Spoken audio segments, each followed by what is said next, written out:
All right. So, hey, y'all. Thank you for jumping on today with us. I'm Allison, and we're going to do a little bit of kind of shout outs and doing some cheering each other on to start off. And then Kim's going to hook us up with some product info. We're going to talk about the kids' vitamins today, the kids' line.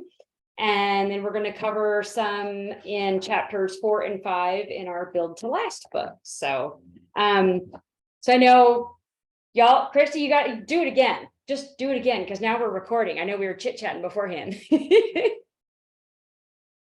Unmute.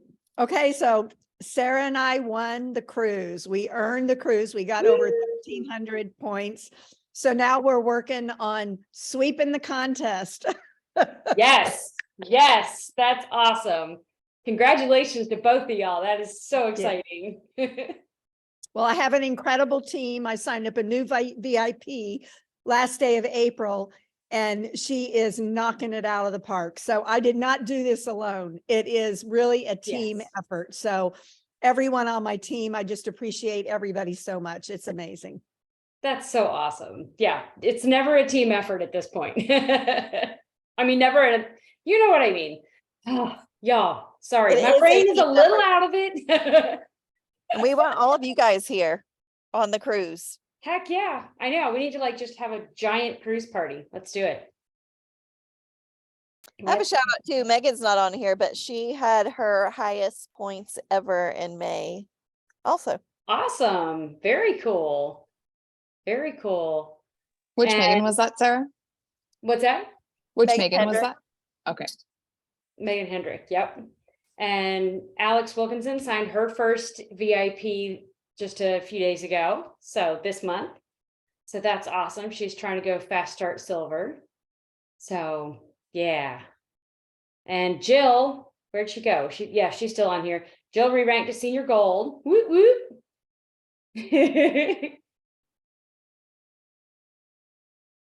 It's so quiet when everybody's quiet.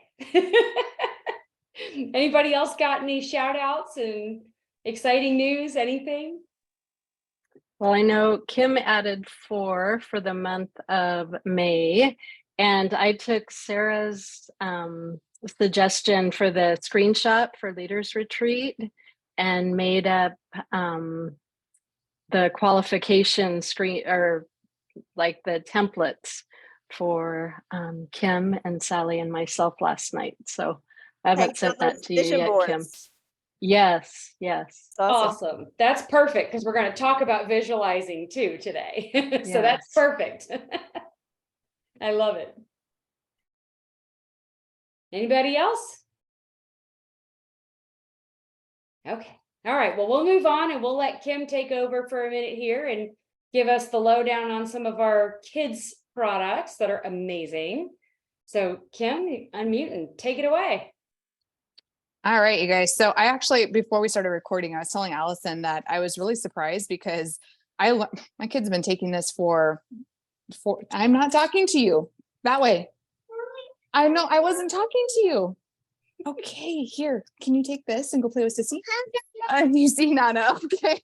Over there. It's a testament to all the energy that the vitamins give your kids, right? Yes, absolutely. So anyway, I just learned a lot when kind of going over the ins and outs of these products. And I think some of the biggest pain points as a mom, when you're looking and trying to help your your little ones is going to be, no one really talks to you about gut health. I thankfully have not been in a position where Brooke has had to, at the time, Brooke had to take any type of antibiotics. But when I was doing some research, and it turns out that it was kind of an older statistic, but back in 2019, it said that according to the CDC, 70% of outpatient antibiotics are actually prescribed to children. And my niece is one of those kids that has been on antibiotics for the majority of her life. And we all know that the damage that antibiotics can cause to adults. And so they never talk to us about pairing, a probiotic with a antibiotic. And same goes for our children. And I'm sorry, you guys. So when it comes to things that stand out to us, of course, little ones are always putting their fingers and all the things in their mouths, or touching everything. And it's like that you go to a public restroom and you say, don't touch anything. And then they're like doing like the worm on the floor, and God only knows what that's. Ugh.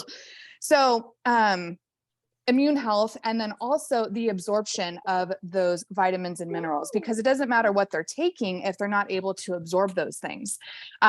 Because if you have a child that has the MTHFR, correct me if I'm wrong, Allison, if I'm saying that wrong, but they're not Nope, you being got it. able to properly absorb what it is they're taking. So they could be taking the best thing, but or they could be taking a vitamin, but if it's not bioavailable or in the most available form, it's not going to make any difference for them, because they're not going to absorb those things.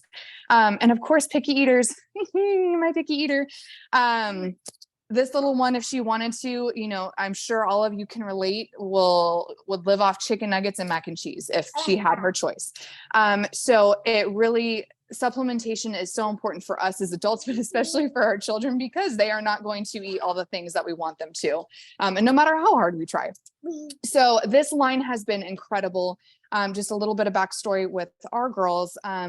Jalen, they tried telling me when we started introducing solid foods to her, the majority of kids will experience constipation when you're introducing solid foods, but they tried telling me her bowel movement schedule was about a 5 to 7 day window for her to eliminate. And her pediatrician tried telling me that that was just her body doing its thing. Well, you know, the majority of us on the call can attest that that's just not normal. I'm not a doctor, but eliminating 5 to 7 or every 5 to 7 days is not normal. And so I knew that there was, thankfully I had my 5-year-old on Plexus, and I was like, you know what? She was only 18 months at the time. Typically it's recommended that you start taking the microbiome at about 2. So I went ahead and I just said, you know what, we're going to do it. So just to highlight some of the things and the benefits of how these can benefit your little ones, your grandbabies, you know, friends that have kids that you work with. I know, Jill, you're a counselor. Anyone else who's, you know, working with babies and kids, mom, you volunteer at church. This can benefit all of the, you know, all of our little ones. So just some highlights as far as the products goes. So of course, it's going to support our brain health, cognitive function, gut health. It's going to be nutrients that they actually, there's no fishy taste. So even though there's DHA in it, which I had to actually look up what the benefit, like I knew what omegas were, but I was like, what is DHA? So DHA is omegas.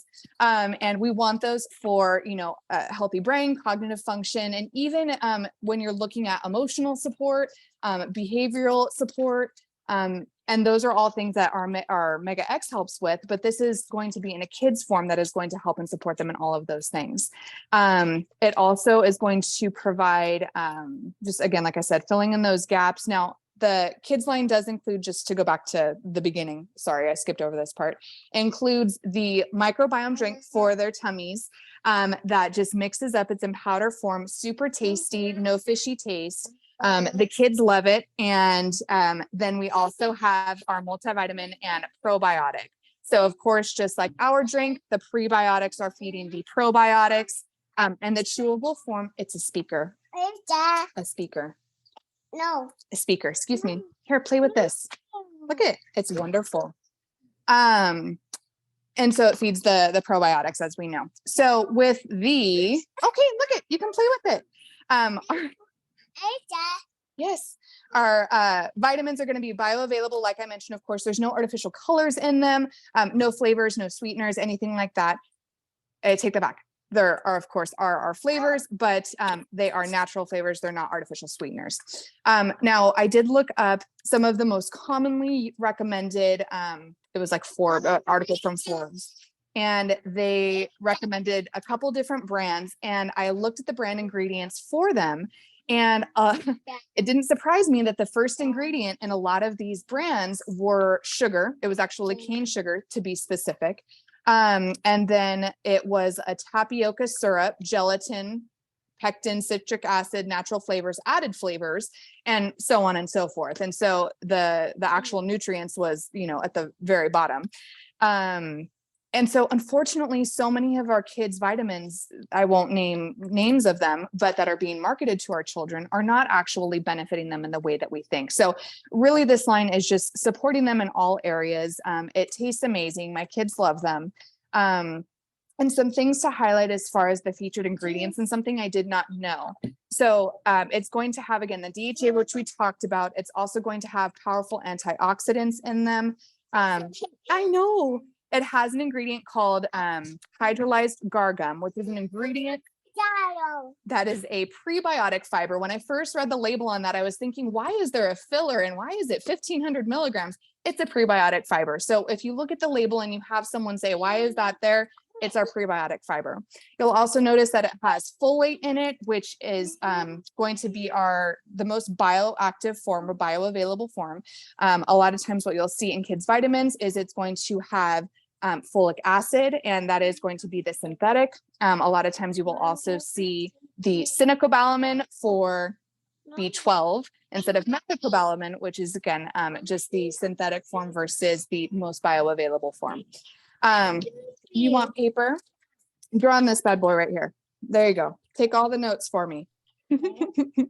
And then one question that actually my best friend, bless her heart, she has a daughter about the same age as mine. So she's about 5, and she has struggled terribly with eczema since birth.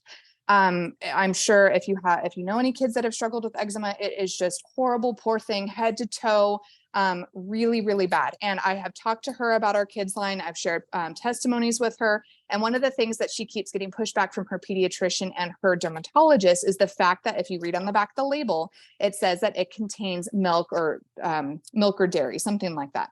Well, they did answer that. Why is there dairy in the products? And it says one of the ingredients in Mega Kids Microbiome formula is the vegetarian DHA, which again is the omega. When processing this particular DHA, casein is used. I'm so sorry, you guys, and is a derivative of milk, which is low in sugars and lactose, but it is only in the ingredient as a processing agent. So the product itself does not contain milk or dairy. So if you have someone that is allergic or is not able to use it for those reasons, I would highly recommend sharing that with them, that it's not an actual ingredient within the product, that it is just used within processing. So if that makes sense. But just, I learned so much in researching, through this, even though my kids were already taking it, some things that we obviously see her energy, right? Great energy. It's going to help with cognitive function, emotional, better speech, reasoning, motor skills, and learning skills. It has 4 billion colony forming probiotics. And we absolutely love it. We couldn't be happier. And if you are needing that additional support to help your little ones eliminate more regularly, I did start taking apart a capsule of the BioCleanse and sprinkling that in. And then also I did start doing a probiotic, mixing that in with her drink, because we're going to be traveling, as you guys know, for convention, which we're super excited about. And again, touching all the things and all the surfaces. So we want as much immune support as we can get. So those are some things that we do for our family. I hope you guys enjoyed learning a little bit about it. I apologize for speeding through that and my little one's support. But if you guys have any questions on that, I'm happy to share the information that I found. Thank you so much, Kim. That was awesome. That was awesome. Very, very helpful and useful for, just all the questions that you get, because yeah, we get those a lot. all the ingredient questions for the dairy, which that's the same thing in Vital Biome with the milk and soy. So it's good to know. I'm just going to read out loud because Jill put a question over here. She was saying her middle kiddo was on antibiotics a lot. Pediatrician in Missouri was the first person ever to tell her about probiotics with antibiotics. So it's good that they're finally starting to talk about that. And for MTHFR, yes, Jill, that does require a blood test to find out if you have it. So Jill, you can actually order that on Amazon, unless Really? you have another. Yeah, I will be happy to share the link. It's about, I haven't done it yet. It's about $100 to do it, but if I have it and I test positive, chances of my kids having it is probable. But I can talk with you about that later. But I didn't know that you could order it on Amazon. Yeah, I didn't either. That's interesting. Okay. Very good. Well, thank you for sharing all that. And does anybody have any other questions besides what Jill had over there? Any others? I think we're good. Kim covered it a lot with her adorable help there. She's so cute. Okay, well, we will move on to our Build to Last book. We've got chapters 4 and 5 that we're going to cover today. I'm just keeping a track of my time here. If y'all have not gotten to these chapters yet, or if you're not reading the book yet, I highly recommend that you do this. It is such a good book. And I thought it was kind of funny that I had already agreed to do this call before I realized what chapters I was doing. Then I opened the book and I was like, message received, God, got it. Thank you. Yep. Because he's basically having me teach on things that I have struggled with so much, because chapter 4 talks a lot about gathering information versus personal development. So I don't know if y'all have been guilty of that like I have, but it was always something that was like on a to-do list for me. And this was when I actually did start putting it on a to-do list, because for a while I was like, that's not doing anything to actually build my business. So I wasn't doing it. And this goes back to pre-Plexus. I've done several other network marketing companies, and I was always like, okay, whatever. I'm like, that's not building anything. So I wouldn't do it. And then when this started working, I was like, okay, well, this is actually like, I'm actually getting somewhere with this. I'm like, maybe I should really see what this personal growth stuff is all about. And then I did chapter 4. I gathered information.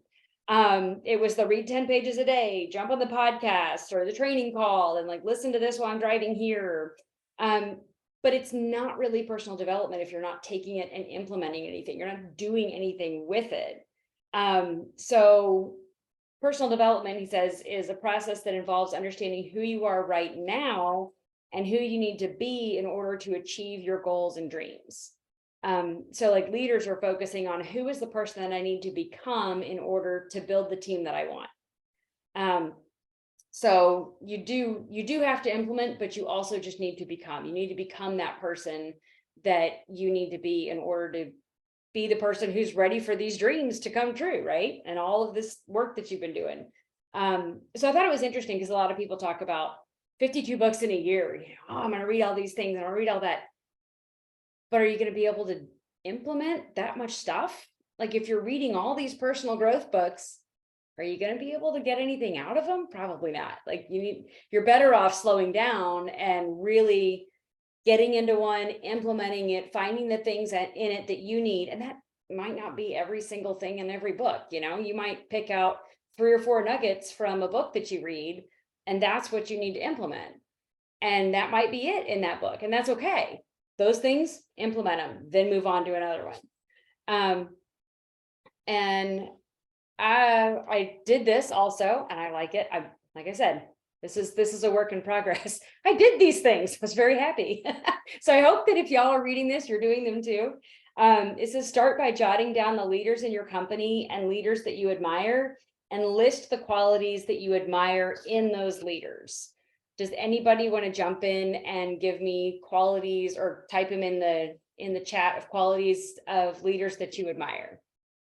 And it can be personal, it can be, things that they do, but thinking about who they are and what you admire about them specifically. Feel free to unmute yourselves and chime in if you can. I think just in the first person that came to mind was actually Sarah.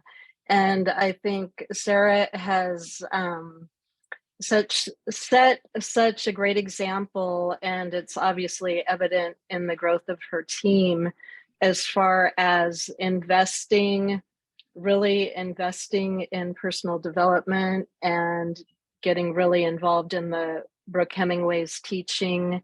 And you can see how that's made a difference. Absolutely. So that was one of the first names that came to mind. I love it. And I agree with you 100%, Ann. Yeah, And- let me just jump in there and say something in response to that. I would say that, coming on Sarah's team a year ago, we've known each other for probably 10 years, ministry related. And we've never been in a position where we were going to work together, in a business like this. It was mostly like I would go to their church and I would preach for them, hang out, that kind of thing. So we changed roles. And I will say that, Sarah's made it very easy for me to submit to her as my mentor, even though I'm older than she is, been in ministry longer, all those kinds of things. She's shown up as a leader, and I will say the same thing that Ann says. She really isn't just giving me tips of how to lead a team as much as how to grow myself in this area.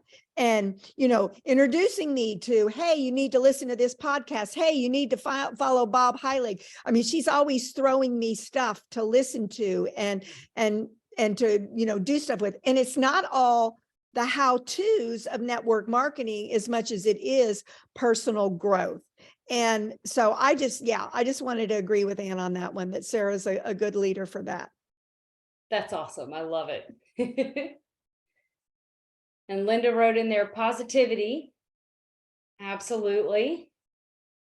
Anybody else have any characteristics that they want to share?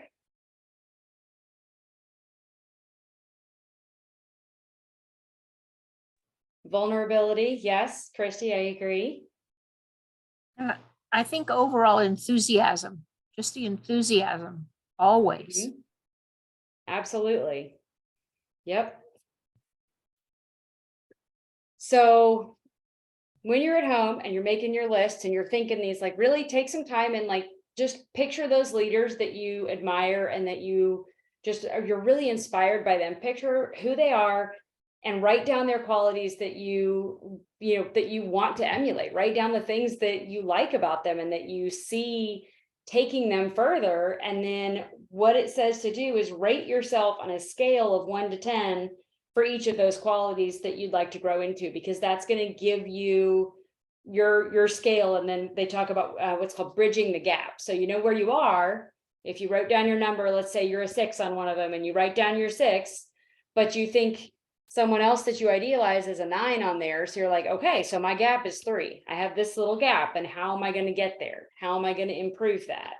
And when he's talking about bridging the gap, he says it doesn't matter what you're willing to do.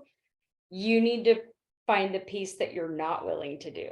And he said the highest level of success is to get the not willing to do it list as close to 0 as you can.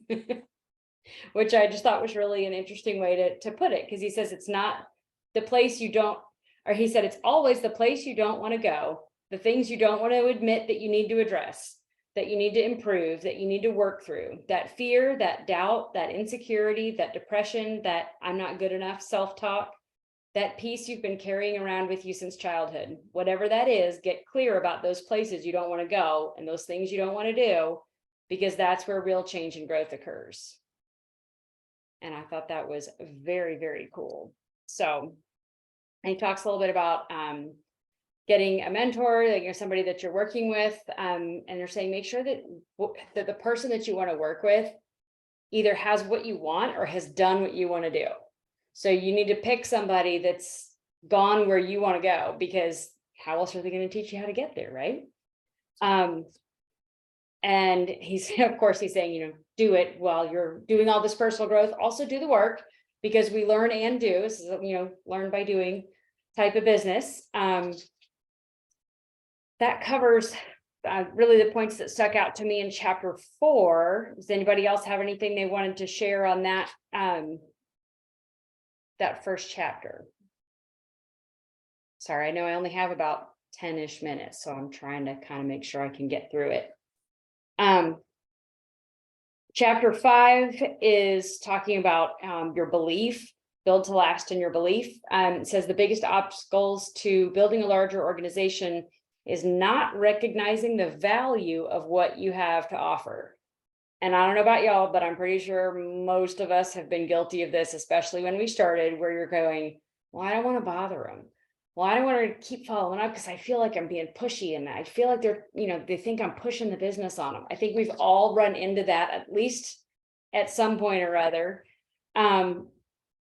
But he's talking about switching your viewpoint on that and seeing this as a gift, because this has been one of the biggest gifts that I've been given. And I know a lot of y'all probably feel the same way there, where like this has saved certain aspects of our life. And they actually had a whole thing a story where it did save the kid's life because somebody was being kind and, was just helping out and offered help. And the kid could have said no, but he didn't. And they became friends and it ended up saving his life. So I'm not going to spoil that whole story for you, but read it because it was really good. It makes you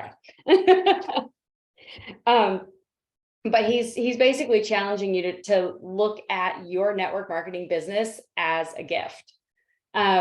So instead of like thinking, well, I don't want to message them because they might not want this. And what if they ignore me or they make fun of me or they block me or whatever? Like, oh, I think I won't do that. What if you started approaching it and going, you know what? I have this gift. I have an opportunity to share it.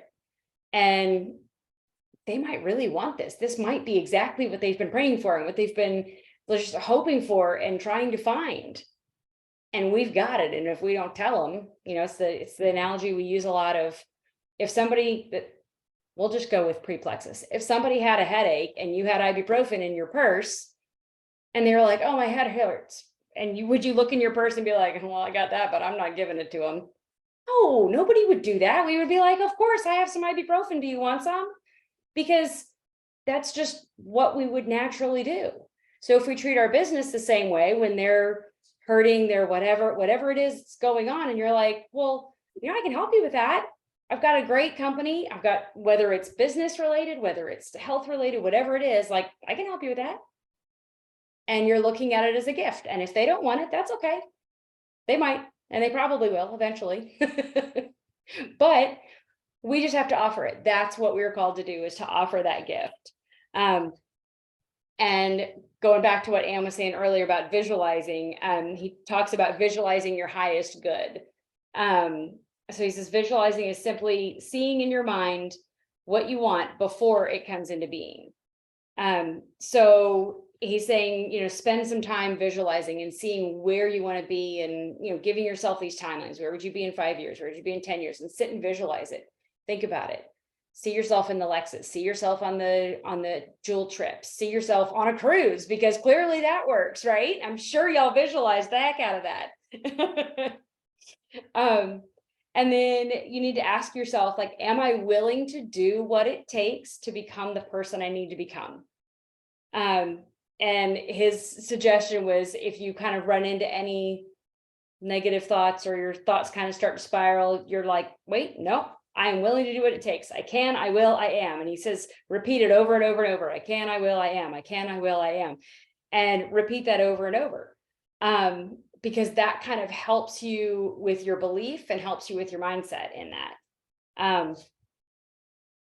And he said, you get there by constant obsessive visualization and dreaming. And that's another thing that, I used to struggle with, where I didn't think that was an effective use of my time to just sit and dream and visualize. I didn't think that was effective, because I was like, well, I could be reaching out to somebody. I could be doing this or doing that. So important. Visualize the thing, see yourself in it. Sorry, I just saw Kim's daughter waving at me. I had to wave back. She was probably waving at grandma, but that's okay. Or are you Nana? Sorry.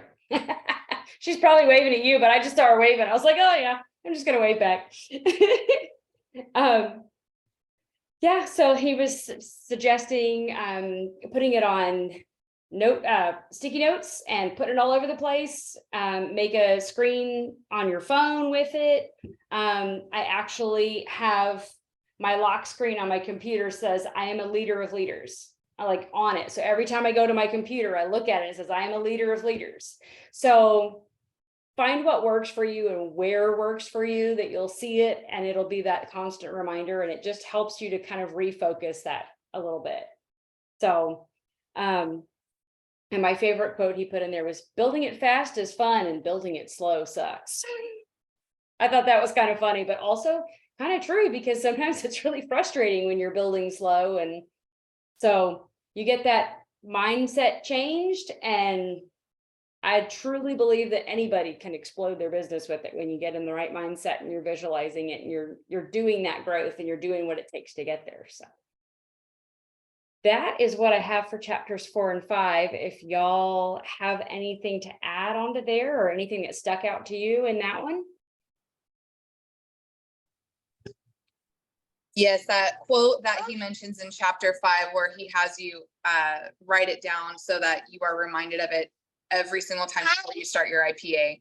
And or writing down, what I have to offer is a gift, not a burden. I've made the decision to let go of any fear of approaching others, biggest fear, with the opportunity. I know our industry has the ability to change lives for those who join and the generations that follow. Yes, I know. So great to read and just get yourself in that mindset before you reach out. That's perfect. Let's see. I'm going to read over here in the chat here. Christy, yes. And to chapter 4, keep it simple. Take the first step, whether it's making a phone call, making a list, setting an appointment, buying a book, and then continue to take daily action in the same manner. Absolutely.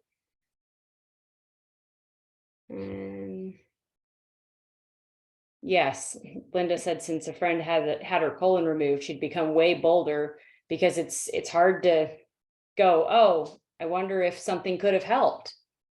And yeah. And Randy, like the dessert analogy. Yes, the dessert analogy. Same, if y'all heard the dessert analogy, where like when you're sitting at dinner and the waitress comes by and then sees everybody's finishing their food and she says, would you like some dessert? Nobody in their right mind is going to bite her head off and be like, you are such a terrible person. I can't believe you just asked me that. Unfriend, like, no, you're not going to do that. You're just like, oh, no, thanks. And it doesn't matter if you want it or not, but her job is to offer it every single time. So yes, the dessert analogy, I like it. All right, well, When I'm Randy going put to that in the chat, I read desert and I was like, wait, what? Don't be a prickly cactus. I don't know. So just a quick recap of what's coming up, and then we'll go ahead and wrap this up because we're getting close on time. The Leaders in Action call tomorrow. Y'all, Michelle Stuchel, if y'all can hop on her call, she is incredible. She was one of the trainers when I went to Ruby's on the Rise, and it was so good. She is fantastic, and she's talking about tips to develop yourself and encourage your team. So super great stuff. Randy, I'm not 100% sure. Maybe you can clarify this. If the How to Get Your Products Paid For call was tomorrow or next Tuesday, because in the